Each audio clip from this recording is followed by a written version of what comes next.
We're in Konstanz with Myriam Callegarin. So Myriam, who are you? Yes, that's a good question. I would define myself as a connector.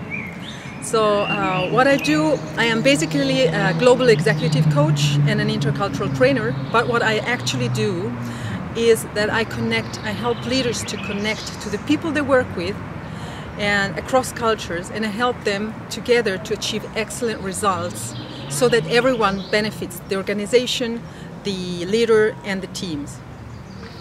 So you're here in Konstanz, you've just given a moving speech, standing room only, I noticed.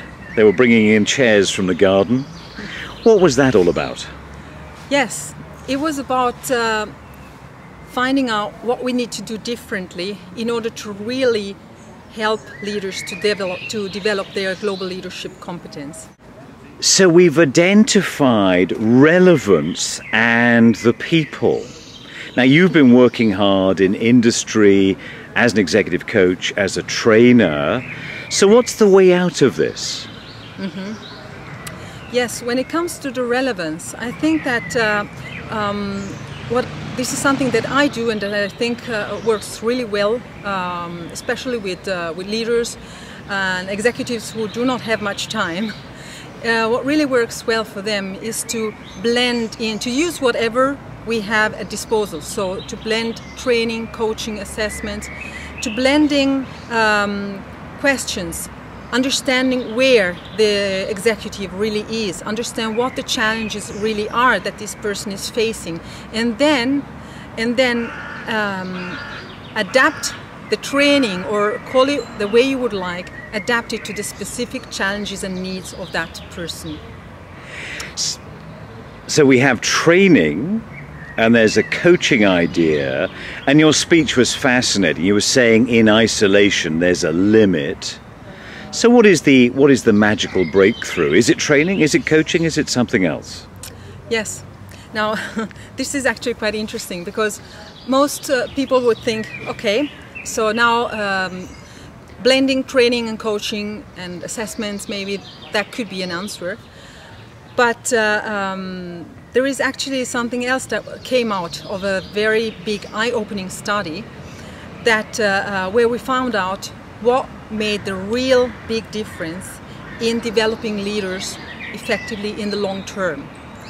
And this big study that involved over 11,000 executives working in 8 multinational corporations around the globe, what came out was that what really made the difference was not whether the company employed training, coaching, or a blend of coaching and training in the development of their leaders. It was the amount, the degree and quality of following through of the leader engaging their co-workers in their own personal development and in their own leadership development. That's interesting. So there was people who didn't do it at all, people who did a little of it, people who did more. By the way, what was the most effective way?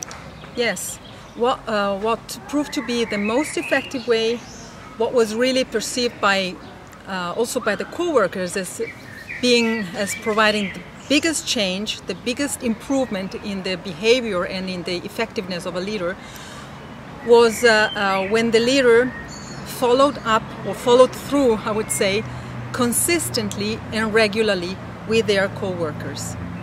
And what sort of good effects did this produce?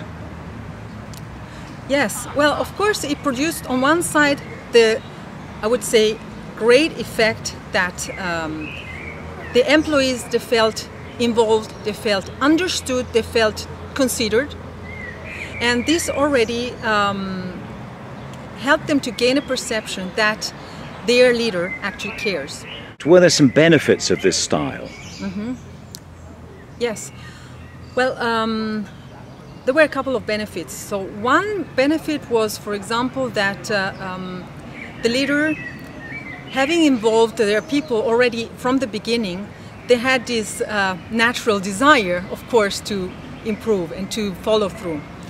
Then there was the benefit of the fact that the co-workers felt that their manager really cared about them. He or she cared about hearing their suggestions, which already helped to create trust and to bring the relationship to a different level. And then there was another quite interesting effect. It was the fact that all the co-workers actually started working on their own development. So they started to identify a couple of behaviors that they could do differently, and they started involving their colleagues in it.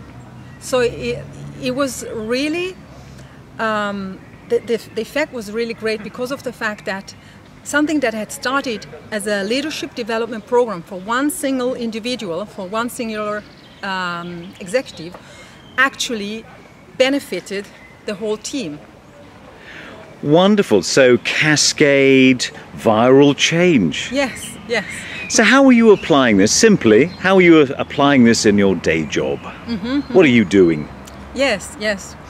Well, basically, I do combine assessments, training, coaching, and this process of helping executives to engage their co-workers. And I have a process in which I usually start with an assessment. I use the International Profiler, which is really excellent it is a developmental tool, and it helps the leader to identify those key competencies that he or she will benefit from developing further. And then I train the executive so that they get the know-how they need about the kind of interactions that they have with their people, depending on the country, on the countries and the cultures involved. And then I work with them through coaching. So I help them to develop themselves through coaching. And I help them to engage, to create an action plan for following through with their co-workers from the beginning. And what is also interesting is all of this process, all of this development is measurable. So it is measured from the beginning. You have a 360-degree assessments that I use. It's a very, very short one. It just has 6 questions. And then you can use that 360-degree questionnaire again at the end of the process, and you can measure the degree of improvement of a leader's effectiveness. Myriam, thank you very much for talking to us today. Thank you.